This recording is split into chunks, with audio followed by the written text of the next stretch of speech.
ተመልካቾቻችን እንዴት ናችሁ? ይህ ብርሃናዊ ዩቲዩብ ነው። በብርሃናዊ ዩቲዩብ ቤተሳይዳ ፖድካስት ላይ እንገኛለን። ቤተሳይዳ ፖድካስት የተለያዩ የጤና ነክ ነገሮችን የምናነሳበት ነገር ነው። ዛሬ ደግሞ ስለ ጾምና ጤና ጋር ከዶክተር ምትኩ ጋር እናወራለን። ዶክተር ምትኩ እንኳን ደህና መጣ። እንኳን ደህና ቆያችሁ። እንዴት ነህ? እግዚአብሔር ይመስገን። እንዴት ናችሁ? እሺ እግዚአብሔር ይመስገን። ያው ዛሬ አብይ ጾም ላይ ስለሆነ ያለ ነው።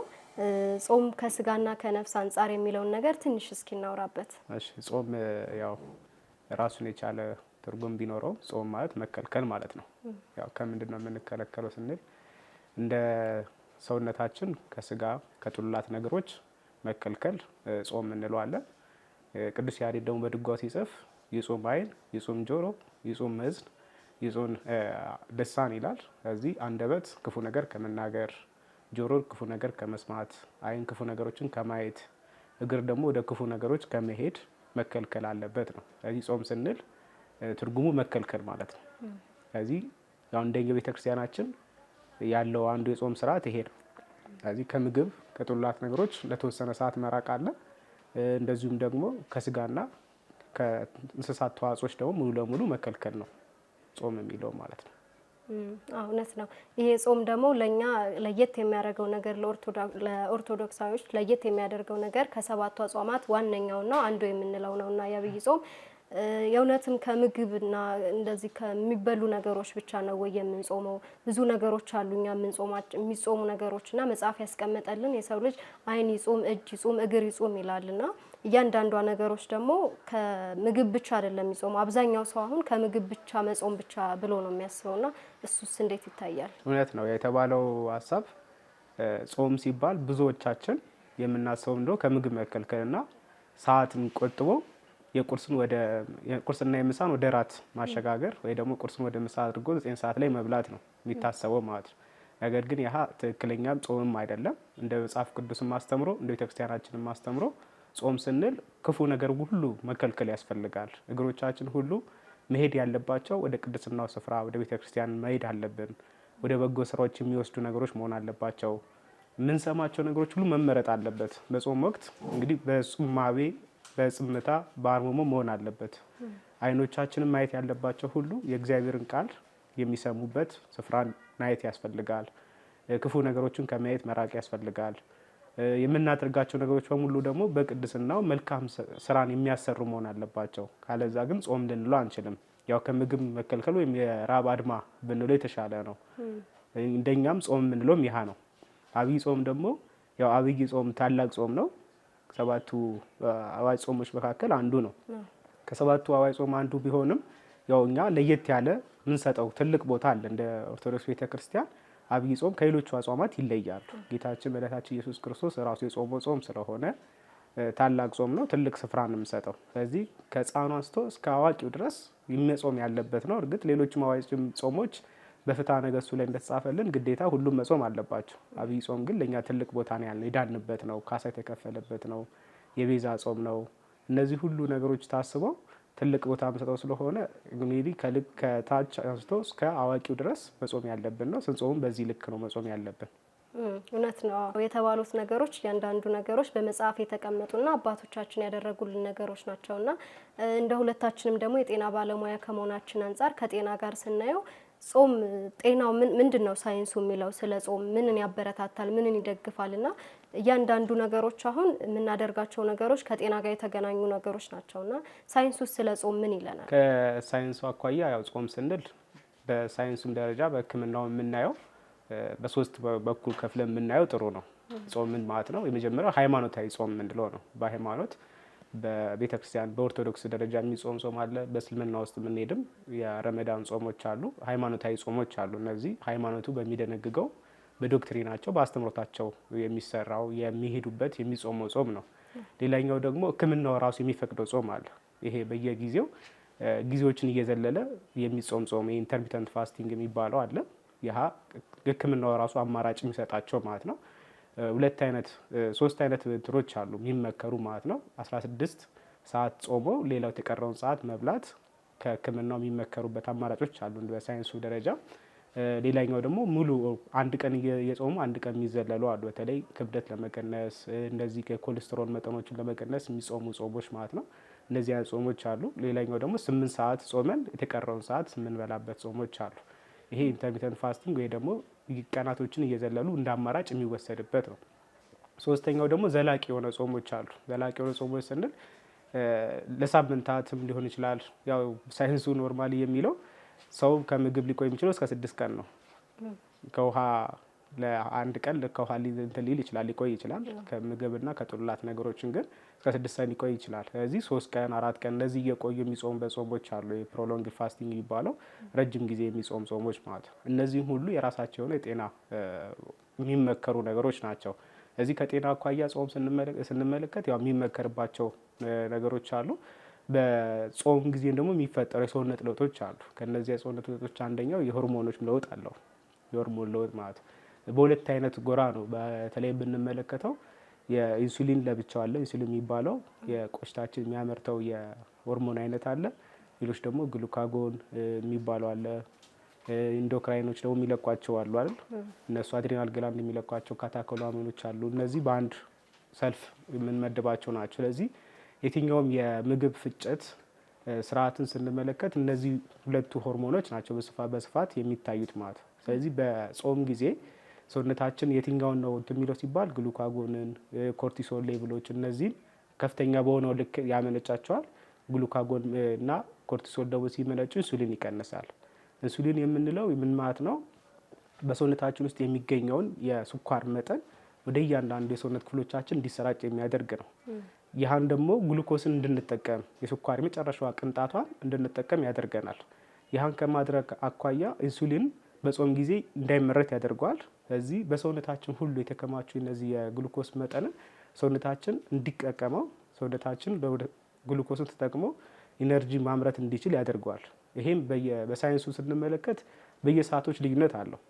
የመጀመሪያው 6 ሰዓት እስከ 12 ሰዓት ሰውነታችን የሚጠቀሙ ነው በውስጣችን ላይ የነበሩ የተመገብናቸው ምግቦች ተፈጭተው መጨረሻ ደረጃ ላይ የሚደርሰው የግሉኮስ መጠን እሱ ጋር ሲደርስ ያህን እንዲጠቀም ያደርገዋል። ከ6 ሰዓት እስከ 13 ሰዓት በንጾም ማለት ነው። ከዚህ ሰዓት ደግሞ ከ8 ሰዓት በላይ እስከ 24 ሰዓት ባለው ውስጥ ሰውነታችን የሚጠቀሙ ምንድን ነው ግሉኮስ ማምረት ስለማይችል ከውጭ የሰጠነው ምግብም ስለሌለ ያህን የካርቦሃይድሬት መጠናችን መጨመር ስለማንችል ተከማችቶ የነበሩ ምኖች አሉ የግሉኮስ መጠኖች አሉ። በተለይ በጉበት ላይ የሚከማች ግላይኮጅን የሚባል ስኳር መጠንን ተከማችቶ ይቀመጣል። ስለዚህ ወደዛ ይሄዳል ማለት ነው። የምንሰጠው ምግብ ከሌለ ያከማቸነውን ለክፉ ቀን የተከማቸ ምግብ አለ አይደል? ከኒው ሶርስ እያወጣ ይጠቀማል ማለት ነው። ስለዚህ እሱን ተጠቅሞ ማድረግ ይችላል። ኢነርጂ መጠቀም ይችላል። ጉልበት ያገኛል። ስለዚህ እስከ 12 ሰዓት ባለው እስከ 8 ሰዓት እስከ 12 ሰዓት ባለው ውስጥ ያን ይጠቀማል። አንድ ሰው ለ24 ሰዓት ቢጾም ለ24 ሰዓት ምግብ ባይመገብ አሁንም ሰውነታችን የሚጠቀመው ነገር ሌላ አማራጭ ይወስዳል ማለት ነው። ያው ተፈጥሮም ስለሆነ ተፈጥሮ በሆነ ነገሮች ውስጥ ጉዳቶች ካሉ ችግሮች ካሉ አይምሯችን ወዲያውኑ ምላሽ ይሰጣል። እዚህ ጋርም ምግብ የጾምን ሳለ ሰውነታችን ምግብ ይፈልጋል። ምግብ እየሰጠነው አይደለም። ስለዚህ ሌላ አማራጭ መውሰድ አለበት። ያ የሚወስዱ አማራጭ ነው ስንል ስቦች አሉ።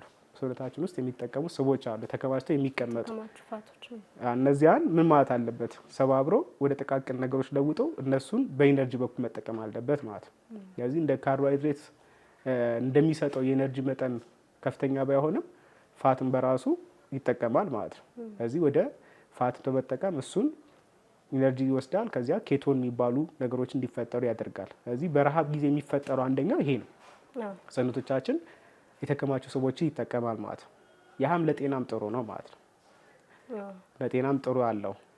ለነዚህ ምንድነው ስንል አሁን የኮሌስትሮል መጠኖቻችን ይቀንሳሉ። በሰውነታችን ውስጥ እነዚህ የኮሌስትሮል እንዲራመዱ የሚያደርጉ ትራይግሊሰራይድ የሚባሉ የስብ አይነቶች ደግሞ አሉ። የነሱም በሰውነታችን እንዳይከማቹ ከማድረግ አኳያ እነሱን በመጠቀምም ሰውነታችን ያህኛውን እንዲቀንሰው ያደርገዋል ማለት ነው። ስለዚህ እሱን ይጠቀማል። የመጨረሻ ከ24 ሰዓት በላይ ደግሞ ባለው ነገሮች የሚጠቀሙ ምንድን ነው? በተለያዩ አማራጮች ግሉኮስን ማምረት ማለት ነው። ቅድም ካልነው ከፋትም ሊጠቀም ይችላል፣ ከፕሮቲን ሊጠቀም ይችላል። እነዚህን እያመረተ በራሱ እንዲጠቀም ያደርገዋል ማለት ነው። ስለዚህ ሰውነታችን ለጾም የሚሰጠው ምላሽ አንዱ ይሄ ነው። በጾም ጊዜ ካለው በየሰዓቶቻችን ምላሽ መስጠት ይጀምራል። ስለዚህ ያን ያህል ሰውነታችን ላይከብደው ይችላል ማለት ያለን ያጠራቀምናቸውን ነገሮች በመጠቀም ያኛውን የጾሙን ሰዓት መሸፈን ይቻላል። ከዚህ አኳያ ሳይንሱ ይሄን ይላል ማለት ነው። በምንጾምበት ስፔስ ያለውን ነገሮች ሰውነታችን ውስጥ ያሉትን ሴሎች እየተጠቀመ ለተለያዩ በሽታ የሚዳግቱንን ነገሮች ይቀንስልናል። ለምሳሌ የስኳር፣ የደም ግፊት አዳዲስ ኒው ሶርሶችን ስለሚጠቀም ቅድም ብልሃል አንድ ሰው 16 ሰዓት ሲጾም 16 ሰዓት ከምግብ ከተቆጠበ ሰውነታችን ምንድነው የሚያደርገው? ውስጥ ያሉትን ሴሎች በጣም ረሃብ ይሰማናል 16 ሰዓት ስንጾምና ለዛ ረሃብ ምናምን ሲሰማን ምንድነው የሚያደርገው? እሱ ውስጥ ያሉትን ኒው ሶርስ ከሚባሉት የተለያዩ ሴሎች እያመጣ እነዚህ ፋቶችን፣ ግላይኮጅኖችን ሁሉ ነገሮችን እየተጠቀመ ይመገባል። እነዛ ነገሮች ደግሞ እነዛ ኒው ሶርስ የተቀመጡት ነገሮች ደግሞ ምንድናቸው? እኛን ለጤና ችግር ወይም ደግሞ ይሄ የጤና ደዌ የምንላቸው ለደም ግፊት፣ ለስኳር፣ ለሃይፐርቴንሽን ለተለያዩ ነገሮች የሚዳግቱን ነገሮች ይጠቀማል ማለት ነው። ስለዚህ ጾም ብዙ ጥቅም አለው በጤናማ አኳያ ማለት ነው። አሁን እንደውም ሳይንስ በጣም ሰፖርት እያደረገው ነው መሰለኝ። ከዚህ በፊት ምንድነው የሆነ ጥናት ላይ ሳነብ እንደውም የዓለም ጤና ድርጅት ሰፖርት የሚያደርገው ይሄ እንትን ስፖርት ጂም መስራት ምናምን ለጤኖችና አሁን እንደውም በደንብ ላውንች አላደረገውም መሰለኝ እንጂ ጾም በጣም እንትን ላይ ብሎታል። ጥናታዊ ጽሑፍ ላይ ሲሰሩት ጾም በጣም ለሰው ልጅ ጠቃሚ እንደሆነ ገልጾታልና በጣም ብዙ ጥቅም ነው ያለው ከጤናማ አኳያ ጤናም በደንብ ሰፖርት የሚያደርገው ነገር ነው ጾም።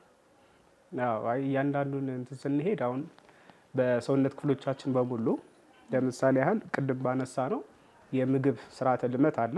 ያን የምግብ ስርዓተ ልመት ደግሞ ፈጭት አለባቸው ተፈተው ወደ ጉልበት ወደ ኢነርጂ መቀየር አለበት። ይሄ ሜታቦሊክ ሲስተም የሚባለው ማለት ነው። ስለዚህ እሱ ላይ ስንመለከት አንደኛው ጥቅሙ ምንድን ብለናል? ኢንሱሊን እንድንጠቀም ማለት ነው። ሴንሲቲቪቲ የኢንሱሊን ሴንሲቲቪቲውን ይጨምራል። ያ ማለት ኢንሱሊን ግሉኮስ እያንዳንዱ ክፍሎቻችን እንዲወስድ የሚያደርግ ሆርሞን ነው ብለናል ቅድም ባልነሳ ነው። እዚህ ጋር ስመጣ በዚህም ደረጃ ጠቀሜታ አለው። ኢንሱሊን ሴንሲቲቪቲ ሲጨምር ምን ይቀንሳል ማለት ነው? ሁለተኛውን የስኳር አይነት ይቀንሳል። ታይፕ 2 ዳያቤቲክስ ሜሊተስ የሚባለው ማለት ነው። ሁለተኛው የስኳር አይነት የሚመጣው በምንድን ነው ስንል ኢንሱሊን ሰውነታችን ያኛውን ኢንሴንሲቲቭ ከሆነ ለኢንሱሊን የሚሰጠው ምላሽ አነስተኛ ከሆነ ምላሽ ማይሰጥ ከሆነ ስኳራችን ከፍ ይላል። ሰውነታችን ያ ስኳር መጠቀም አይችልም ማለት ነው። ጾም አንዱ ጠቀሜታ እንዳለው በዚህ ልክ ሳይንስ ይናገራል። በዚህ ሜታቦሊክ እንትናችንን ይቀንሷል ማለት ነው። ኢንሱሊን መጠቀም እንዲጨምር ስለሚያደርግ ከዚህ አኳያ ምን ያደርጉታል ማለት ነው? የስኳር ሁለተኛው የስኳር መጠን እንዳይፈጠር ያደርጋል። ስለዚህ አንዱ እሱ ነው። ሌላኛው ስንመለከት ደግሞ ከመጠን በላይ ውፍረት ማለት ጾም በጾምን ቁጥር እንደዚህ የፋቱን የሚጠቀመው አማራጭ የሚጠቀምባቸው ተጨማሪ አዳዲስ እንትኖችን እያለን ስለነበረ የሚጠቀምባቸው መንገድ አንዱ ነው። ስለዚህ ፋትን እየጠቀም በምንሄድበት ሰዓት ላይ የፋት ክምችት በመቀነስ የሰውነታችን ሊን ማስ የሚባለውን እሱን በመቀነስ ውፍረትን ይቀንሳል። ውፍረት ደግሞ በተጓዳኝ ብዙ ነገሮችን ያመጣል ማለት ነው። ስለዚህ እሱን ከቀነሰልን ለጤናችንም ጥሩ ነው ማለት ነው። ስለዚህ ከዚህም ባሻገር ደግሞ ሰው አሁን የአመጋገብ ስርዓቱን ያስተካክለዋል። ጾም በጾምን ቁጥር ምን ይጨምራል ማለት ነው? ረሃብ ይኖራል። ረሃብ ሲኖር ገርሃሊና ሌፕቲን የሚባሉ ሆርሞኖች አሉ፣ የአፕታይት የሚከፍቱና የሚዘጉ ማለት ነው። ስለዚህ ሰው በአግባቡ መመገብ የሚችለው ምግብ ፍላጎት ኖሮት ያ ደግሞ መመንጨት የሚችሉት ደግሞ አይምሯችን የሚሰጣቸው ስቲሙላዮች አሉ። ከዚያ ባሻገር ደግሞ ከጨጓራችን የሚመነጩ ሆርሞኖችም አሉ። እነሱን እንኳን በአግባቡ እንዲመነጩ የማድረግ ነገሮችን በማድረግ ጾም አይነት ልዩ ሆነ ምክንያት አለው ማለት ነው። ከዚህ ባሻገር ደግሞ የልብ ስርዓት ላይ ቅድም በአነሳሹ ላይ ስንመለከት የካርዲዮቫስኩላር ዲዚዞችን ይቀንሳል ማለት ነው። አንደኛው በምን በማድረግ ነው የሚቀንሰው ስንል የኤልዲኤል መጠኑን ይቀንሳል ብለናል። ለምን? እሱን ነው የምንጠቀመው እንደ አማራጭ። እሱን ስለምንጠቀም ያህን ይቀንስልናል። ያህ ቀነሰ ማለት ሰውነታችን ውስጥ በደም ስሮቻችን ውስጥ የኮሌስትሮል መጠን መከማቸት አይችልም። መከማቸት ካልቻለ ይሄ ከኮሌስትሮል ጋር ተያይዞ ይመጡ የልብና የልብ ቧንቧዎች የልብ አሸንዳ ቧንቧዎች የሚፈጠሩ መዘጋትን፣ መጥበብን ከሱ ጋር ተያይዞ የልብ ድካም መምጣትን ይቀንሳል። ከዚህ አኳያ ከልብ ማኳያ ጥሩ ነው ማለት ነው። ጥሩ ነገሮች አሉ። እሺ በጣም አሪፍ ብዙ ነገሮችን አንስተናል በጤናም ጉዳይ በመንፈሳዊም ጉዳይና ስለ ጾም። አሁን ደግሞ አንድ ሰው ጤናማ ነው ስንል ምን ማለታችን ነው? አሁን አብዛኞቻችን ጤናማ ነው ብለን የምናስባቸው ራሳችን የምናውቃቸው ነገሮች አሉ በጤናማ አኳያ የተለያዩ ነገሮችና አሁንስ እንደው ከጤናው አንፃር አንድ ሰው ጤናማ ነው ሲባል እንዴት ነው? ከዓለም ጤና ድርጅት ትርጓሜ አንፃር ስንመለከተው አንድ ሰው ጤናማ ነው የሚባለው የግዴታ የበሽታ ወይ ደግሞ የችግር አለመኖር አይደለም ጤናማ የሚያሰኘው ማለት በሽታ ምልክቱ ሳይኖርበት ለምን ብዙ በሽታዎች አሉ እኮ ምልክት አልባ ሆኖ በሰውነታችን ውስጥ የሚገኙ አሉ። ስለዚህ አንድ ሰው ጤናማ ለማለት አካላዊ፣ አእምሯዊ፣ ማህበረሰባዊ ነገሮች ሁሉ ዌልቢንግ መሆን አለባቸው። በመልካም ጤንነት ላይ በደህንነት ላይ መቀመጥ አለባቸው። እነዚህ መታየት አለባቸው ማለት ነው። የአንድ ሰው አእምሮ የታወከ እየተረበሸ ውስጡ ሰላም ሳይኖረው ግን በሰውነቱ ላይ በአካሉ ላይ በመንፈሱ ላይ ምንም ሳይኖረው የሚያሳይ ምልክት ሳይኖረው ጤናማ ላይሆን ይችላል ማለት ነው። አእምሮ አልተረጋጋም። አእምሯዊ መታየት አለበት። አካላዊ ያው ራሳችን የምናውቀው ነው። በአካሎቻችን የሚመጡ የተለያዩ ምልክቶችን በማየት ወደ በሽታ ደረጃ ሲሸጋገር ማለት ነው። እዚህ በሽታ ምንድነው መጨረሻ ደረጃ የሚደርስ ነገሮች ነው። ምልክቶች አሉ። ከዚያ በፊት ኤክስፖዠሩ አለ። ለዚያ ነገሮች ራስን አሳልፎ መስጠቶች አሉ። ከኤክስፖዠሮች በሙላ ብዙ ነገሮች አሉ። ስለዚህ የኢንፌክሽየስ ዲዚዝ እንትኖቹ ላይፍ ስፓኖቹን ተከትሎ ይመጣ ላይሆን ይችላል። ምልክት አልባ ብዙ ስላለ ማለት ነው። ከዚያ ባሻገር መንፈሳዊ መታየት አለበት። ስፒሪቹዋል ዌልቢንግ ነው ወይ አንድ ሰው አእምሮው ብቻ ጤናማ ስለሆነ መንፈሱ ከታወከስ መንፈሱ መታወክ አለ። አሁን በመጽሐፍ ቅዱስ ውስጥ ብዙ ብንመለከት መንፈሳቸው የታወኩ ብዙዎች አሉ።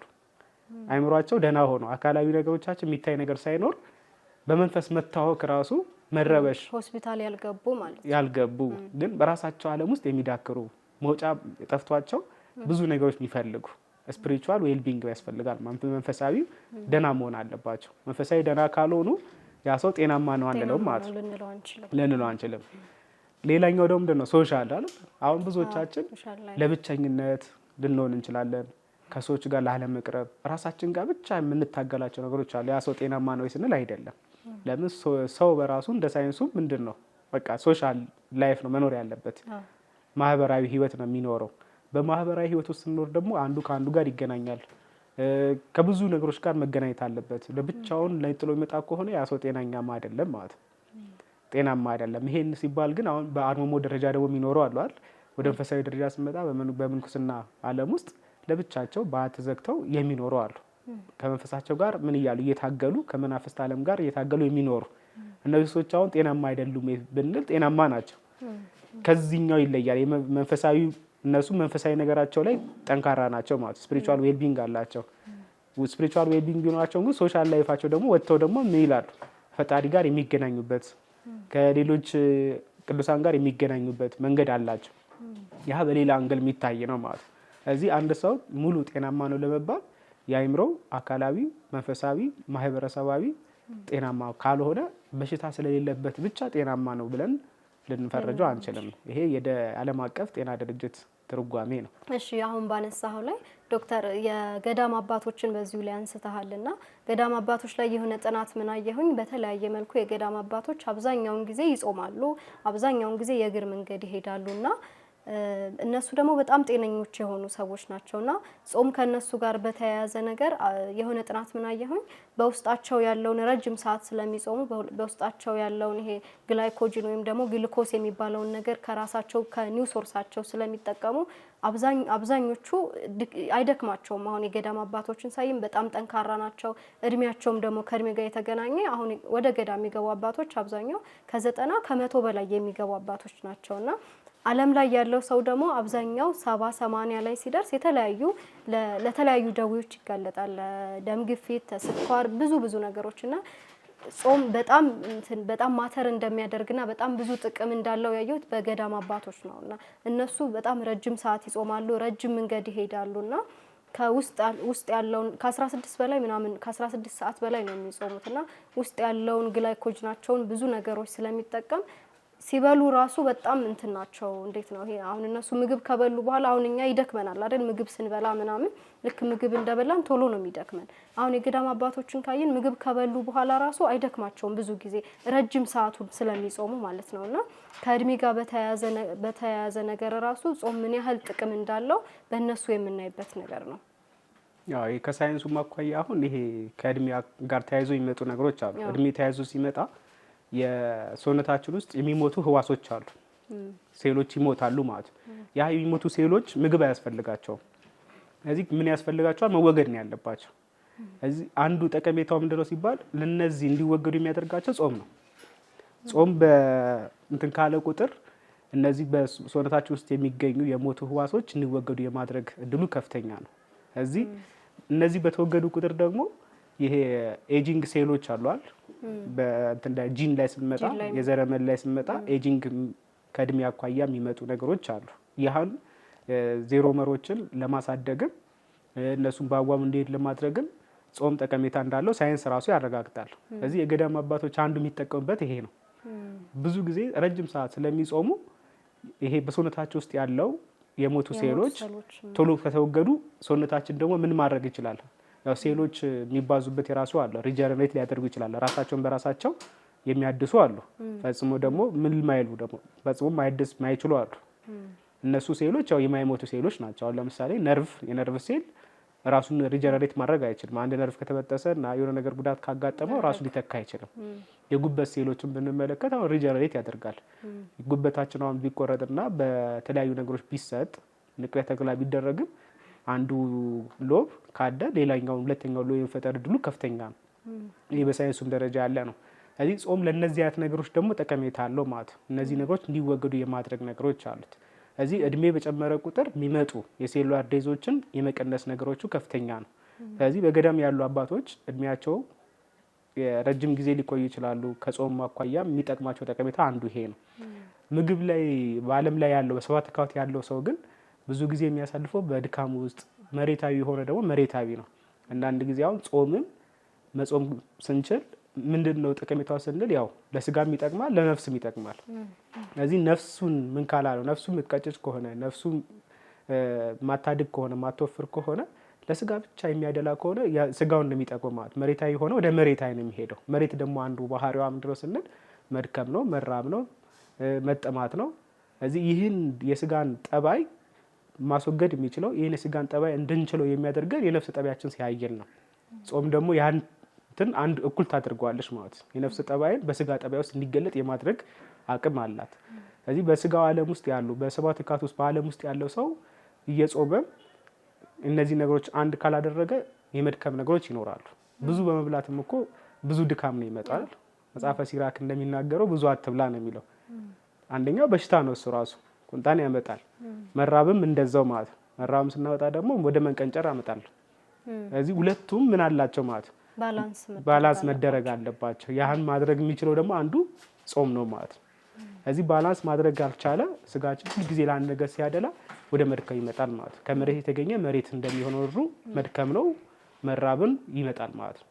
በየዕለቱ የሚመገብ ሰው ከሚጾመው ሰው ጋር ስናነጻጽረው እንኳን እኮ የመራብ ቶሎ የመጠማቱ የትኛው ጋር ነው የሚሄደው? የማይጾመው ሰው ጋር ቁርስ ሁሉ ጊዜ ቁርስ የበላን ሰው ቁርስ ሰዓት በላ ወደ ስራ ሄድ ቢባል ስራ ላይ ሲመጣ ይርባል፣ ድካም ይሰማዋል፣ ድባቴ ውስጥ ይገባል። እንትን አይንም ማለት ነው። ስለዚህ ሰውነታችን እኛ ባስለመድነው ልክ ነው የሚሄደው። እኛ ባስለመድነው ልክ ስለሚሄድ ያን ያህል ጠቀሜታም አይኖረውም ማለት ነው። ጾም በጣም ብዙ ጥቅም እንዳለው በሳይንሱም በመንፈሳዊም ሁኔታ በጣም ብዙ ጥቅም እንዳለው አይተናልና አሁን ደግሞ በጾም ጊዜ የምንጠቀማቸው ምግቦች አሉ ከጾምን በኋላና አብዛኞቹ ነገሮች አሁን በጤናው ነገሮች ስናነሳ አብዛኞቹ ነገሮች ረጅም ሰዓት ስለምንጾም አሁን ውሃን ጠጣም አንበላምና ሰውነታችን ውስጥ ያለውን ዲሃይድሬት እንድንሆን ያደርገናልና ውስጥ ያለውን እያንዳንዱ ነገሮች ነው የሚጠቀመውና ከጾም በኋላ የምንጠቀማቸው ነገሮች ራሱ ለጤናችን በጣም ብዙ ጥቅም አላቸው። ከጾም አሁን መጾማችን ብቻ ሳይሆን ከጾም በኋላ ምን አመጋገባችን በእኛ ላይ በሰውነቶቻችን ላይ ኢፌክት ይኖራቸዋል። አንዳንድ ጊዜ የሰዓት ለውጥ ነው የሚመስል ነገሮች ይታያሉ እንኳን በጾምበት ጊዜ ሰዓት ቀይረን ቁርሱን ሰዓት ወደ ምሳ ወይ ወደ እራት መቀየር አድርገን የምናስባቸው ብዙ ሰው ስናስበው ምንድነው ቁርስን ይተዋል ይዘላል። ከዛ እስከ 6 ሰዓት የሚጾም ከሆነ የቁርሱንም ምሳ ላይ ደርቦ ይበላል። ይሄ አሁን ለጤናችን ጥሩ አይደለም ማለት ነው። ለምን ብዙ ሰዓት የቆየ ከምግብ የቆየ ሰውነት ይዘን በዛ ላይ ስንጨምርበት የሚያመጣቸው ነገሮች ሰውነታችንን በአግባቡ ላይፈጨው ይችላል። ስለዚህ ከሱም አኳያ ጥቅም ላይ የሆኑ ነገሮች አሉ። እርግጥ ነው ከጾም በኋላ የሚመጡ ከጾም ጋር ተያይዞ የሚመጡ በሕክምናውም በሚታወቁ ኮምፕሊኬሽኖች ወይ ደግሞ ክፉ አምጪው ነገሮች አሉ፣ ውጤቶች ማለት ነው። ከዚያም ባሻገር ያው የሚያመጣቸው የስኳር መጠን በጣም ይቀንሳል። ስለዚህ እሱን ያው አንደኛ ሰውነታችን በለመደው አሁን ተነስተን በአንድ ጊዜ 6 ሰዓት ድረስ ይጾም የነበረ ሰው ተነስቶ በአንድ ጊዜ 9 ሰዓት ልጾም ማለት ከባድ ነው የሚሆነው። ሰውነታችን የለመደውን ነው የሚሄደው። ፊዚዮሎጂ መጠበቅ አለብን። ያስለመድነው ቀስ በቀስ ነው ሁሉም ነገሮች ወደ አንዱ ደረጃ ወደ ሌላኛው ደረጃ መሸጋገር ያለብን። ስለዚህ 6 ሰዓት ሲጾም የነበረ ሰው በአንድ የተነሱ 9 ሰዓት ልጾም፣ 9 ሰዓት ሲጾም የነበረው እስከ 11 ሰዓት ልጾም ቢል ሰውነታችን ስላለመደው ቶሎ ወዲያውኑ ወደ ምን ውስጥ ሊገባ ይችላል? የስኳር መጠኑ መቀነስ ውስጥ ሃይፖግላሲሚያ ሊገባ ይችላል። ከዚያም ባሻገር ደግሞ ፈሳሽ መደብ መጠቀም አለብን። ከጾም በኋላ በሰውነታችን ውስጥ ያለውን ሰውነታችን የሚያመነጫቸውን የሚጠቀማቸውን ፈሳሾች ስለሚወገዱ እሱን በአግባቡ መሙላት አለብን። ሃይድሬት መደረግ አለበት ማለት። ስለዚህ ምግብን መብላት ብቻ ሳይሆን ፈሳሽን መውሰድ ያስፈልጋል። ከጾም በኋላ ያን ከወሰድን በንጋታው ለምንጾመው ጾም ጥሩ ይሆናል ማለት። ሰውነታችን በቂ የሆነ ፈሳሽ ይይዛል። ሌላኛው የንጥረ ነገሮች አሉ። በሰውነታችን ውስጥ የሚገኙ ንጥረ ነገሮች ኤሌክትሮላይት ኢምባላንስ ይፈጠር ይችላል። እነዚህ ንጥረ ነገሮች አንዱ የምናካክሰው ምንድነው? ከምግብ የሚገኙ ንጥረ ነገሮች አሉ፣ በፈሳሽ መልክ የምናገኛቸው ንጥረ ነገሮች አሉ። እነሱንም መጠቀም አለብን። ስለዚህ ስንመገብ በአንድ ጊዜ አንድ አይነት ምግብ ሳይሆን ባላንስድ የሆነ ዳይቶች መመገብ ነው የሚያስፈልገው። ሁሉም ነገሮች የያዙ ንጥረ ነገርም የምናገኝበት፣ ካርቦሃይድሬት ያለባቸው፣ እንደዚሁ ደግሞ ፕሮቲንን ሊተኩ የሚችሉ ከእንስሳት ተዋጽኦ ስለማንመገብ ማለት ነው። ይሄ በአስተምሮታችንም በሃይማኖትም ስለማይፈቀድ፣ እርግጥ እነሱም የራሳቸው ጠቀሜታ አላቸው። እጽዋት ከጾም ጋር ስንመለከተው ፕላንት የሆኑ ነገሮችን ቬጂቴብሎችን መመገብ ጥሩ ነገሮች አሉት። ስለዚህ እነዚህም ቢሆኑ ግን ምን መሆን አለባቸው? ባላንስድ መሆን አለበት። የተመጣጠነ ምግብ መሆን አለበት። ሁልጊዜ ደግሞ አንድ አይነት ምግቦችን አሁን የሚጾም ሰው በራሱ አቅሙም እንዳያንሰው ነገ ከነገ ወዲያ ከዚያ ጾም እንዳይከለከልና ጾሙን እንዳይተው መመገብ ያለባቸውን ምግቦችን በደንብ ማወቅ አለበት ማለት ነው። ስለዚህ የተለያዩ ምግቦች ቅጠላቅጠሎችን ምን ያዙ? ፍሩቶችን መቀላቀል፣ አትክልቶችን መቀላቀሎች ነገሮች፣ ፈሳሽ መውሰድ። እነዚሁ ስንወስዳቸው ኤሌክትሮላይት ኢምባላንስን የንጥረ ነገሮችን አለመመቻቸትና አለመጣጠንን ያስተካክሉታል። ስለዚህ እሱንም መውሰድ ያስፈልጋል ማለት ነው። እዚህ ስንወስድ በቂ መጠነኛ ሰውነታችን በሚችለው መጠን። አንዳንድ ጊዜ ምን ይፈጠራል? ብዙ ሰዓት ከመጾማችን አኳያ ይሄ ጨጓራችን ምን ያፈነጫል? አሲዱን ያመነጫል። ሃይድሮክሎራይድ የሚባለው ማለት HCl ያመነጫል። እዚህ ቃሪ ማስቸገር ችግሮች፣ ጨጓራ ወደ ላይ ደግሞ የሚመለሱ ጋስትሪክ ሪፍሌክስ ምንላቸው እነዚህ ያስቸግራሉ። ለእነዚህም ደግሞ ምን መሆን ያለበት? የተመጣጠነና በቂ ለሰውነታችን ልክ የሚሆን መሆን አለበት ማለት። ካልሆነ እሱ ራሱ ሌላ ችግር ነው የሚሆነው። ስለዚህ ጾመን ቀን ሙሉ ጾመን ምግብ ላንወስድ ነው ማለት ነው። ካልወሰድን በንጋታው ይደክመናል። ስለዚህ ጾሙን እየተወነው እንሄዳለን።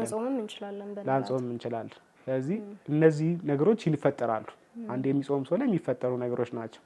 እነዚህን ግን መከላከል የሚቻለው ከአመጋገቦቻችን ስርዓት ራሳችን ከአያያዝ ስርዓቶቻችን ጋር መሆን አለበት ማለት ነው። ፊዚዮሎጂውን በጠበቀ መልኩ መመገብ አለብን። ከዛም በተረፈ ደግሞ ቅድም ብለዋልና አንድ ሰው አሁን መጾም ሲፈልግ መጀመሪያ ተነስቶ 6 ሰዓት መጾም የነበረበት ሰው በአንድ ተነስቶ 11 ሰዓት ሲጾም በውስጡ ያሉን እያንዳንዱ ፋቶቹን ሃይፖግላይሴሚያ ሊገባብን ይችላልና እሱን ደግሞ ኮንትሮል ለማድረግ እያንዳንዱ ነገር ፊዚዮሎጂውን በጠበቀ መልኩ ቀስ ቀስ እያለ ስቴፑን በጠበቀ መልኩ ብሄር ደግሞ መልካም ነው። በኦርቶዶክስ ቤተክርስቲያን ስንመለከት ከጥሉላት ምግቦች መከልከል ያስፈልጋል። በፍትሐ ነገሥቱ ላይ አንቀጽ 15 እንደሚናገረው ከጥሉላት ምግቦች እንከለከላለን። ስለዚህ እነዚህ የሚመከሩ ምግቦች አንደኛው ቅጠላቅጠሎች ምንድነው ጠቀሜታቸው ስንል እነሱ ላይ ነው ማብዛት ያለብን ነገሮች። ከጾም ውጪ ያሉት አንዳንድ ጊዜ ፕሮቲን ስላልተመገብን የእንስሳት ተዋጽኦች ያላቸው ብዙ ነገሮች አሉት። እርግጥ ነው ከቪታሚንም ከኤሌክትሮላይቶችም ከፕሮቲን መጠንም የእንስሳት ተዋጽኦ ከፍተኛ ናቸው የሚኖራቸው። ብዙ ንጥረ ነገሮችን ከመያዝ አኳያ ወተት የምንመለከት ብዙ ንጥረ ነገር በውስጡ አሉ። እሱን የሚተኩ ደግሞ ከቅጠላቅጠሎች አሉ ማለት ነው። ስለዚህ እነዚህ አንደኛው ምንድነው ሎ ሳቹሬትድ ፋት ነው የምንጠቀመው። ሎ ሳቹሬትድ ፋት መጠቀም ለጤና ጠቀሜታ አለው። የኮሌስትሮል መጠናችን ይቀንሳል። ኤልዲኤል የሚባለውን የኮሌስትሮል አይነትን ይቀንሳል። እነዚህን ከቀነሰ ደግሞ ተጓዳኝ የሚመጡ ነገሮች አሏል። የኮሌስትሮል መጨመር ጋር ይመጡ ቅድም ያነሳናቸው የልብና የተያያዥ የደም ቧንቧዎችን እነሱን ይቀንሳል። ኢቭን ስትሮክን ይቀንሳል። የደም ግፊትን ይቀንሳል። ስለዚህ ለጤናም ጠቀሜታ አለው ማለት ነው። ብዙ ሰዓት ላይ ፕሮቲን ያለበትን የእንስሳት ምግቦችን ከመመገብ እነዚህን ብንመገብ ረጅም ጊዜ ለመኖር ጤናችን በአግባቡ ለመጠበቅም ጥሩ ናቸው። ሎ ሳቹሬትድ ፋት መጠቀማችን ማለት ነው። ከዚያም ባሻገር ደግሞ ሃይ ፋይበር ነው የምንጠቀማቸው። ሃይ ፋይበር ስንጠቀም አሁን ቆስጣ፣ ሰላጣ፣ ጎመን እነዚህ ነገሮች ሃይ ፋይበር አላቸው። ሃይ ፋይበር ስላላቸው ምን ያደርጋል ማለት የመፈጨት ስርዓትን ይጨምረዋል። ዳይጀስቲቭ ሲስተማችን ላይ አንደኛ ትራንዘንት ታይሙን ያስተካክለዋል። ስለዚህ ሰውነታችን በአግባቡ በሰዓቱ በሚገባው ሰዓት ላይ ይፈጫል። የፈጨውን ደግሞ ወደ ሰውነታችን መሄድ ይችላል ሃይ ፋይበር ስለምንጠቀም ማለት። ስለዚህ መጠቀም ያለብን ከጾም በኋላ አንዱ እሱ ነው። ሌላኛው ሊፒድ ፕሮፋይላችንን ያስተካክለዋል። አሁን ብዙ ሰው ይሄ የሀብታም በሽታ የሚባል ነገሮች አሏል።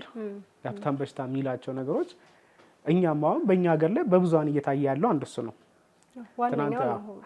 ትናንት ከትናንትና ወዲያ ስንመገባቸው የነበሩ ምግቦችና ዛሬ ላይ የተመገብን ያለባቸው የምግብ አመጋገቦቻችን ልዩነት አላቸው። ዘመኑ ሲመጣ ሞደርናይዜሽን ሲመጣ ከውጭ ዓለም ጋር አንድ መሆን ይሄ ግሎባላይዜሽን ደግሞ ወደ አንድ ማምጣቱ ነገሮች አሉ። ስለዚህ የአመጋገብ ስርዓቶቻችን ሁሉ ቀይሮታል። ጾም ይሄን ነገርም ያስተካክለዋል ማለት ነው። ሁሉንም ልምሰል ከሁሉም ጋር አንድ ልሁን የመጣው ነው ሙሉ በዓለም ላይ ያለውን በሙላ ስናመጣው ደግሞ አንዱ ምን ያመጣል ማለት ነው ሊፒድ ፕሮፋይሎቻችን ስለሚጨምረው በተያያዙ ነገሮች ቶሎ የመጋለጥ ነገሮች አሉ። ስለዚህ እነዚህን ቅጠላቅጠሎችን ቬጂቴብሎችና አትክልት ነገሮችን መመገብ እነዚህ ነገሮችንም ራሱ ያስተካክላል ማለት ነው። ከጤናው ጋር ያሉትን ነገሮች ብዙ ነገር አንስተናልና አሁን ደግሞ በመንፈሳዊ ነገሮች አባቶች ከጾምን በኋላ የምናደርጋቸው ነገሮች ያስቀመጡልን ነገሮች አሉ። አሁን አብዛኞቻችን ከጾም በኋላ ስለሚደክመን ከበላን በኋላ እንተኛለንና በሳይንሱ አሁን ከጾም በኋላ ሻይ መጠጣት፣ ከጾም በኋላ መተኛት እያንዳንዱ ነገሮች የሚያመጡባቸው ዲዚዞች አሉና አሁን ከጾም በኋላ አብዛኞቻችን ስንተኛ ምናምን የደም ዝውውራችንን ይቀንሰዋል። ጾመን ከበላን በኋላ ደግሞ ሻይ ብንጠጣ የአይረን መጠናችንን ይቀንሰዋልና እያንዳንዱ ነገሮች ጾም ላይም ያሉት ነገሮች ከጾም በኋላም የምናደርጋቸው ነገሮች እያንዳንዱ ነገሮች ለጤናችን ችግር አላቸውና አባቶች ደግሞ በመንፈሳዊ ሁኔታ ስለ ጾም በደንብ የሚያስቀምጡልን ነገሮች አሉና ቅድም መግቢያው ላይ ብለናልና አሁን አብዛኞቹ ነገሮች ከጾም በኋላ የምናደርጋቸው ነገሮች በመንፈሳዊ እይታ እንዴት እናያቸዋለን? እነሱስ አንዱ የቤተክርስቲያን ጾም ስርዓት አላት የራሷ ማለት ነው። ጾም ስርዓት ያው ፍትሐ ነገሥቱ ላይ ከተቀመጠው ስንጾም እስከ ስንት ሰዓት መጾም አለብን፣ የትኛውን ጾም እስከ ስንት ሰዓት መጾም አለብን የሚሉት ነገሮች ተቀምጠዋል። ከዚያ ባሻገርም ደግሞ እንዳስተምሮትም አንድ ሰው ከጾም በኋላ ምን ማድረግ አለበት ከጤናው አኳያ የሚሉት ነገሮች አሉ። ፍትሐ ነገሥቱ ላይ ስንመለከት ብዙሃኑ ጾሞች ማለት 7 አበይት ጾሞች አሏል፣ አዋጅ ጾሞች። ከነዚህ በአብዛኞቹ የምንጾማቸው እስከ 9 ሰዓት እንድንጾም ያዘናል። እስከ 9 ሰዓት ከጠዋት ጀምሮ እስከ 9 ሰዓት መጾም አለብን ነው። እንትን ላይ ስመጣ ግን አብይ ጾም ላይ ስመጣ ከቅድስት እስከ ሆሳዕና ያለውን እስከ 11 ሰዓት እንጾመዋለን። የጌታ ጾም የሚባለው እሱ ስለሆነ ማለት ያ ከ8ቱ ሳምንታት የመጀመሪያው ዘወረደ ነው። ዘወረደ የተጨመረበት የራሱ ምክንያት አለው። አንዷ ሳምንት የ40 ጾም ውስጥ ስለማይካተት የማቴዎስ ወንጌል ምዕራፍ 4 ላይ ጌታችን 40 ቀን 40 ሌሊት እንደጾመ ይናገራል። ከዚያም ተራበ፣ ተፈተነ፣ ድልም አደረገ። የድል ጾም ስለሆነ እዚህ መጀመሪያዎቹን የዘወረደ ላይ ስንመጣ እስከ 9 ሰዓት እንጾማለን። ከቅድስት እስከ ሆሳዕና ያለው የጌታ ጾም የሚባለው 40 ቀን እሷ ነች። እሷን እስከ 11 ሰዓት እንጾማለን። ሰሙነ ሕማማት ስንመጣ ደግሞ እስከ 1 ሰዓት መጾም አለብን። ከዛ ደግሞ አክፍሎት አለ 3 ቀን ከሐሙስ እስከ እሑድ ድረስ የሚጾሙ አሉ። አክፍሎት ምንላቸው ማለት ነው። ይሄ አንዱ ስርዓት ነው፣ የጾም ስርዓት ነው። ከዚያ ባሻገር እንደ ስርዓትም ስንመለከት ከመመገብ ያው መጽሐፍትም እንደሚያዙን ቅዱስ መጽሐፍ እንደሚያዘን ጾምም ቢኖርም ባይኖርም መብላት ያለብን በመጠናችን ልክ ነው።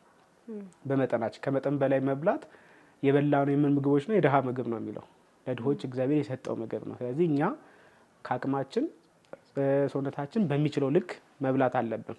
ጾም ደግሞ ስንጾም ደግሞ ይጨምረዋል ማለት ነው። ያልተዘጋጀ ሰውነት ላይ ከፍተኛ የሆነ ነገር ብንጨምረው ከባድ ነው የሚሆነው። ስለዚህ ለጤናም ጥሩ አይደለም ማለት ነው። አንዱ ስርዓት እሱ ነው፣ ከበቂ በላይ አለመመገብ ነው። ከዛ ውጪ ደግሞ መብላት ያለብን ነገሮች ምንድናቸው ስንል ቅድም ያነሳናቸው ነገሮች እኛን ከጾሙ የሚያስወግዱ ነገሮች፣ ጾሙ እንዳንጾም የሚያደርጉ ነገሮች መሆን የለባቸውም። አብዝቶ ከመብላቱን ባሻገር መብላት ያለብን ጥቂት ነው። እሱን በምንችለው መጠን ከመጠንም በላይ መመገብ የለብንም። ስንመገብ ደግሞ ቅባት ያለበት መብዛትም የለበትም። ለምን ጾም ነው፣ ገና ጨጓራችን ያህል ነገር የሚሸከርበት ደረጃ አልደረሰም። ቅባት የበዛበት ነገሮችን ብንጨምር የማቅለሽለሽ ነገሮች ይኖራሉ። ስለዚህ ከጾሙ አኳያ ነው ብለን እያሳበብን አእምሯችን ያው የሚቀበለው የሚያየውን ነገር ስለሆነ ማለት ነው። ስለዚህ ምክንያት ለራስ መስጠትም ስለሚኖር እነዚህ ነገሮች መተው ያለብን ነገሮች አሉ። ቅድም እንደተነሳው አሁን ሻይ አይረንን ተብሏል። ሌሎችም እንደዚህ ደግሞ ምን የሚሉ አሉ? የሚቀንሱ ነገሮች አሉ። ምግብ ከተመገብን በኋላ በሳይንሱም ወዲያውኑ ወደ አልጋ መሄድ የለብንም። አትሊስት ከ1 እስከ 2 ሰዓት መቆየት አለበት። መሸራሸር አለበት፣ መፈጨት አለበት። ስንተኛ ምንድነው የሚሆናቸው? አሲድ የሚመንጨቱ ነገሮች ይቀንሳል። ፊዚዮሎጂካል ሆርሞኖቹ ይቀንሳሉ። እዚህ ምግብን በአግባቡ ሊፈጭልን አይችልም። ስለዚህ ከመፈጨት አኳያ እነዚህ ነገሮች ሊከሰቱ ይችላሉ ማለት ነው።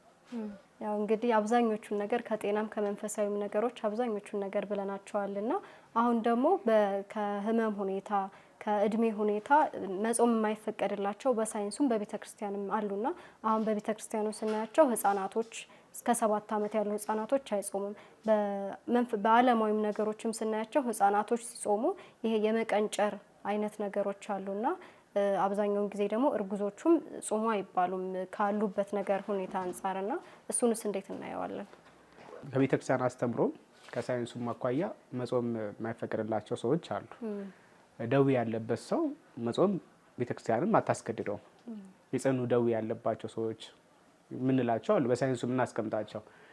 በሳይንሱ ደረጃ ብንመለከት ህጻናት ከ12 ዓመት በታች ባይጾሙ ይመከራል። ነገር ግን እንደ ቤተክርስቲያኒቷ አስተምሮ መሄድ ይቻላል። ቅድም እንደተነሳው እንደ ቤተክርስቲያን ነው ፍትሐ ነገሥቱ ላይ የሚያስቀምጠው ከ7 ዓመት በላይ የሆነ ሁሉም መጾም አለበት። የአዋጅ ጾሙን ሁሉም መጾም አለበት። 7ቱም የአዋጅ ጾሞችን የፍቃድ ጾም የራሱ ፍቃድ ስለሆነ የነሳ ጾም የሚሰጡት የራሱ የባለቤቱ ነው። የአዋጅ ጾም ግን ሁሉም ከ7 ዓመት በላይ የሆኑ መጾም አለባቸው ነው። እንደ ሳይንሱ ግን ከ12 ዓመት በታች ይላል። ያው የሚያመጣቸው ተጓዳኝ ነገሮች አሉ። የህፃናት እንደ አዋቂ አይደሉም። ምግብ ቶሎ በአንድ ጊዜ ባይመገቡ የተወሰኑ ሰዓት መቆየታቸው የሚያመጣቸው ነገሮች አሉ። ከሞዴሬት አኪዩት ማልኑትሪሽን እስከ ሲቪር አኪዩት ማልኑትሪሽን እስከ መቀጨር ደረጃ የሚያመጡ ነገሮች ይኖራሉ። እነሱ ያው ሳይንሱ እስከ 12 ይላል፣ እኛ ቤተክርስቲያን እስከ 7 ዓመት ይላል። እሱም ደግሞ ቢሆን እስከ 9 ሰዓት ጾሙ ደግሞ አትልም። በሚችሉት ነገር እንዲለማመዱ ለማድረግ ነው። ክርስትናውን እንዲለማመዱ ለማድረግ ስለሆነ በሚችሉት እንደሚችሉ መጠን መጾም አለባቸው ነው። ከዚያም ውጭ ያው እርጉዝ ሴት ነፍሰ ጡር የሆነች ሴት መጾም የለባትም። ለምን? 2 ነፍስ ነው ያለችው። ያም ደግሞ አንዱ ለህፃኑም ለጽንሱም እድገት ምን ሊኖረው ይችላል? ምግብ እሷ በአግባቡ ባለመመገብ የጽንሱ እድገት ላይ ተጽዕኖ ያመጣ ይችላል። አካላዊ እንደዚህ ደግሞ ሜንታሊቲም የሚኖሩ ነገሮች በሙሉ እንደ ተጽዕኖ ስለሚያመጣ መጾም መከራሉ። እንደዚህ ደግሞ የምታጠባት ሴትም ማለት ላክቴቲንግ ማዘር እንደ ሳይንሱ አይመከርም። ለምን? አሁንም እሷም በጡቷ አማካኝነት ለልጁ ትሰጣቸዋለች ምግቡ። ከሷም አልፎ እሷም ያው የሆርሞን ለውጦች አሉ፣ የፖስት ፓርታል የሚፈጥሩ ነገሮች አሉ፣ ድህረ ወሊድ የሚኖሩ የሰውነት ለውጦች የሆርሞን ለውጦች አሉ። እነሱን መተካት ያለባቸው ነገሮች አሉ። እንደ ባህላችንም እኮ አራስ ሴት የምትመገባቸው ምግቦች ይለያሉ። ለብቻው የተዘጋጀ ነው። ብዙ ቦዲ ቢልድ ማድረግ የሚችል ምግቦች ናቸው የሚዘጋጁት። እነዚህ አራስ ሴትን አሁን እናትን መመገብ ያለብን እንጂ ጾም ልንላት አንችልም።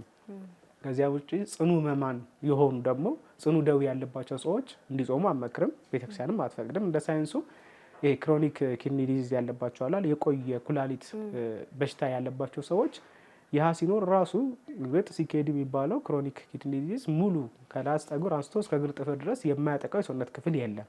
አንዱ ደግሞ የምግብ አለመመጣጠን ነው። ስለዚህ እንደዚህ አይነት ስቴት ላይ ያሉ ሰው ጾም ብንላቸው ራሱ በሽታው የሚያመጣም ተጓዳኝ ነገሮች አሉ። ቢጾሙ ደግሞ ያን ነገሮች ማባባስ ነው የሚሆነው። ስለዚህ እሱም መመከር የሌለባቸው ነገሮች ናቸው። መጾም የለባቸውም። የመጨረሻ ደረጃ ደግሞ የደረሰ የጉበት በሽታ አለ፣ ኢንድ ስቴጅ ኦፍ ሊቨር ዲዚዝ የሚባሉ አሁንም እዛ ጋር ስንሄድ በአብዛኞቹ የምግብ ስርዓት የዳይጀስቲቭ ሲስተም በኢንተስታይናል ቢሄድም መጨረሻ መደረጃቸው ዲኦክሲፋይስ ማድረግም ወደ ሰውነት ክፍሎች የማሰራጨት ስራ የሚሰራው ጉበት ነው። ስለዚህ ሊቨር የመጨረሻው ደረጃ ከደረሰ እነዚህ ነገሮች ማመጣጠን አይችልም። ስለዚህ የሚጾም ሰው ደግሞ የሆርሞን ለውጦች አሉት ብለናል። የሆርሞን ለውጦች ካሉ ደግሞ ያህን ማመጣጠን ስለማይችል ግሉኮስ አንዱ የሚመረተው ማከማቸት የሚችለው ጉበት ላይ ነው። የተከማቸ ግሉኮስን ግላይኮጅን ወደ ግሉኮስ መቀየር የማይቻልበት ደረጃ ከደረሰ ጉበት መጨረሻ ላይ ሲደርስ እንደዚህ አይነት ሰዎች ጾሙ ብንላቸው ከየት አምጥተው ነው ግሉኮስ መጠቀም የሚችሉት ማለት እንደ ሳይንሱም ጀስቲፋይ ስናደርገው የማይመከሩ ነገሮች ናቸው። የመጨረሻ ደረጃ ደግሞ የደረሰ የካንሰር ህመሞች ያለባቸው ሰዎች ስቴጅ 4 እንደ ካንሰር አይነቱ ቢለያይም እንዲህ ስቴጅ ላይ የደረሱ የካንሰር ደረጃዎች ከሆኑ እነዚህ ሰዎችም ምን ይፈልጋሉ? በቂ የሆነ ምግብ ይፈልጋሉ። ከበሽታውን ባሻገር ደግሞ የሚወስዱ ኬሞቴራፒ እየወሰደ ያለ ሰው ኬሞቴራፒ በራሱ ምን የሚለው አለ ብዙ ነገሮች ያመጣል፣ ተጓዳኝ ነገሮች ማለት ነው። ከባባድ መድኃኒት እየወሰዱ ላይ ያለ ሰው መድኃኒትን እየወሰደ ቢሆንም መድኃኒት መውሰድና ጾም ምንም የሚገናኝ ነገር የለም። ሌላ በሽታ ኖሯቸው መድኃኒት እየወሰዱ ጾም መቀጠል ይችላሉ። ምን ከለክልበት ነገር አይኖርም። ግን እንደዚህ አይነት ደረጃ መጨረሻ ደረጃ የካንሰር ደረጃ የደረሰ ሰው በአግባቡ ሰውነቱን የሆርሞናል ባላንሱን መጠበቅ አይችልም። ስለዚህ እነዚህ ሰዎች አይመከሩም ማለት ነው። ከዛ ባሻገር ደግሞ የአመጋገብ ደግሞ ዲስኦርደር ያለባቸው ኢቲንግ ዲስኦርደር የሚባሉ አሉ። በሕክምና ውስጥ የምግብ ጋር ተያይዞ የሚመጣ ዲስኦርደሮች አሉ።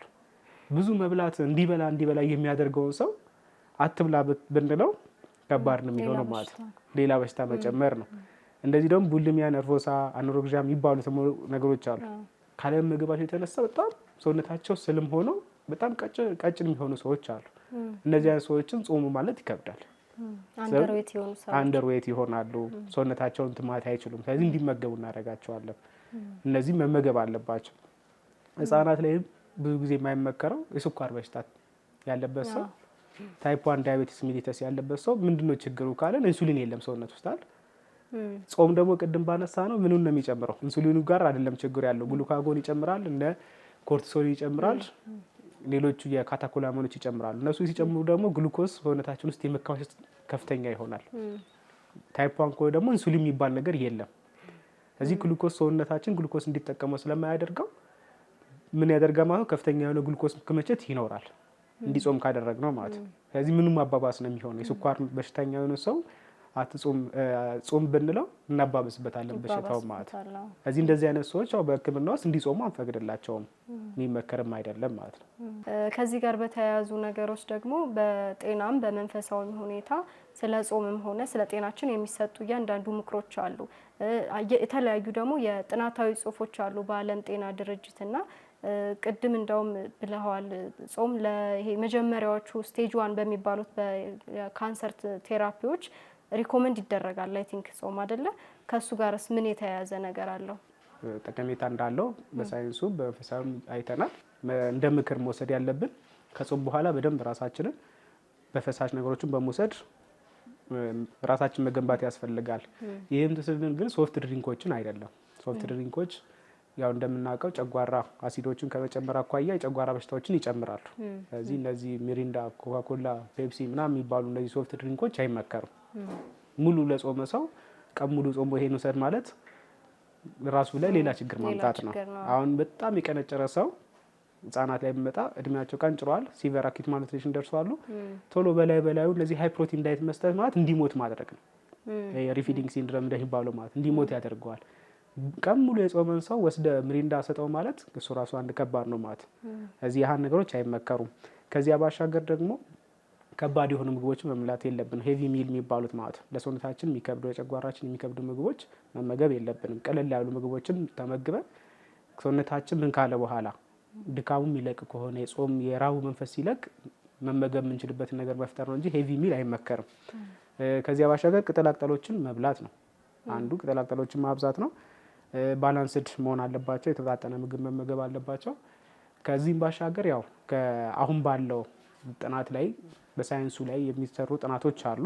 ከጥናቶች ውስጥ ያው ይሄን ያለው የሚለው ደረጃ የደረሰ ጥናቶች ባይኖሩም ጾም ለምን ሊጠቅም ይችላል የሚሉ ነገሮች አሉ። ለካንሰር ሕክምና ይጠቅማል እንደ አጁቫንት ማለት ነው። እንደ አጁቫንት ቴራፒ ይጠቅማል። ካንሰር ኬሞቴራፒ የሚወስዱ አሉ፣ ራዲዮቴራፒ የሚወስዱ አሉ። እንደ ስቴጃቸው ደረጃ ማለት ነው። እንደ ካንሰር አይነትና እንደ ደረጃቸው የካንሰሩ ደረጃ ሊያይ ይችላል። ለመጀመሪያዎቹ አካባቢ ላይ ኬሞቴራፒ የሚጀምሩበት ጊዜ ላይ ኬሞቴራፒም ራሱ የሚያመጣቸው ተጓዳኝ ነገሮች እንዳሉት ሆኖ ለሱ ለካንሰር ሕክምናው ምግብ መመገብ ይጠቅማል፣ መጾም ይጠቅማል ማለት ነው። ስለዚህ ጾም የሚጠቅምባቸው ነገሮች አሉ። እሱ ገና በጥናት ኦፊሻሊ የተለቀቀ ነገር አይደለም። አንዱ እሱ ነው። ከዚያ ባሻገር ደግሞ ሌላ የምንጠቅማቸው ነገሮች ምንድን ነው? በተለይ ታይፕ 2 ዴም የሚባለው ሁለተኛው የስኳር አይነት ላይ የሚመጡ ኮምፕሊኬሽኖች አንደኛው ሜታቦሊክ ሲንድረም ይባላል። ሜታቦሊክ ሲንድረም ማለት በጣም ውፍረት ከፍተኛ የሆነ ውፍረት ይኖራቸዋል። ከውፍረቱን ባሻገር ደግሞ ተያያዥ የሚመጡ የስኳር መጠኑም ከፍተኛ ይሆናል። የኮሌስትሮል መጠኑን ልንቆጣጠር የማንችልበት ደረጃ ይሆናል። የግፊት መጠኖቻቸውን ሊጨምር ይችላል። ይሄ ሜታቦሊክ ሲንድረም ተብሎ የሚጠራው ነው በሕክምናው። ስለዚህ ከምግብ ጋር ተያይዞ ይመጣ ምኖች አሉ፣ ዲስኦርደሮች አሉ። ይሄን ከማስተካከል አኳያ ጾም ትልቅ ሚና እንዳለው ሪቨርስ ለማድረግ ኢቭን እዚህ ደረጃ ላይ የደረሰ ሰው ሜታቦሊክ ሲንድሮም ዲቨሎፕ ያደረገም ሰው ቢጾም እነዚህ ነገሮች ወደ ኋላ የመመለስ ነገሮች እንዳላቸው ሳይንስ በጥናት ደረጃ ያለበት ደረጃ ነው። አንዱ እሱ ነው። ስለዚህ ለሱም ይጠቅማል ማለት ነው። ሌላኛው ደግሞ ከእድሜ አኳያ ሴሉላር ኤጂንግ ለመጨመር ጾም እንደሚጠቅም ቅድም የኛ በገዳም አባቶቻችን እንደ ቤተ ክርስቲያን ስርዓት ያየናቸው ቢሆንም ሳይንሱም ይሄን ነገሮች በጥናት ላይ ያለ ነው ይጠቅማል የሚል ነገሮች አሉት። ያው ጀስቲፋይ ያደረገባቸው ነገሮች ከዜሮ መርስ ከሚባሉ ከጂን ክሮሞዞም ላይ ከሚገኙ ነገሮች አኳያ ያህን ከመጨመር አኳያ የሰጠው ሀሳቦች አሉ። እሱም አንዱ ነገሮች ናቸው። ከዚያ ባሻገር ደግሞ ሌላኛው ምንድን ነው የስብ ክምችት ብዙ ጊዜ አሁን እኛ አናውቃቸውም፣ ግን ስብ ተከማችተው በጉበቶቻችን ላይ የሚያመጣቸው ነገሮች አሉ። አልኮሊክ ስቴቶሄፓታይቲስ የሚባሉ ማለት ነው። አንዱ ከሪሰርች የተሰራ ካለበት አንደኛው አልኮሊክ ፋቲ ሊቨር ዲዚዝ ነው። ይህም የስብ ክምችት ማለት ነው። ከአልኮል ውጭ ይመጣ የስብ ክምችት ከመቀነስ አኳያ ጾም ጥሩ ጎን አለው። እርግጥ ያው በፊዚዮሎጂውን ብንመለከተውም ቅድም ያነሳ ናቸው የኮሌስትሮል ኤልዲኤልን ቀንሶ ኤችዲኤልን መጨመር፣ ትራይግሊሰራይድን መቀነስ፣ የኮሌስትሮል ክምችትን በመቀነስ ያለው ሚና ከፍተኛ ስለሆነ ለእነዚህ አይነት ተጠቂ ላሉ ሰዎች ኢምፕሩቭመንት ማለት ነው ለውጥ እንዲኖረው ያደርጋል የሚል የጥናቶች የሚያሳዩ ጥናቶች አሉ። እነዚህ ጥናቶች ያው ነገ ከነገ ወዲያ ኦፊሻሊ የሚወጡ ጥናቶች ናቸው። እስካሁን ባለው እንደ ደብሊውኤችኦ አጠቃላይ እንደ ሳይንቲስትም እንደ ሕክምናው ጾም ጥሩ ጎኖች አሉት ከጥናትም አኳያ እንደሚያሳዩት ጥሩ ነገሮች እንዳሉት ነው። በጣም አሪፍ። እሺ ዶክተር እግዚአብሔር ይስጥልን። በጣም ብዙ ነገር አንስተናል እና ዛሬ በጣም ብዙ ነገር አስተምረናል። ከመንፈሳዊም ሁኔታ አንጻር ከጤናውም ሁኔታ አንጻር በጣም ብዙ ነገር ብለናል እና እናመሰግናለን። እሺ ተመልካቾቻችን ቤተሳይዳ ፖድካስት ላይ እንገኛለን። ለዛሬ የነበረን ቆይታ ይሄን ይመስላል። በቀጣይ የተለያዩ የጤና ነገሮችን ይዘንላችሁ እንመጣለን። ላይክ፣ ሼር፣ ሰብስክራይብ እያደረጋችሁ ከኛ ጋር ቆዩ። እናመሰግናለን።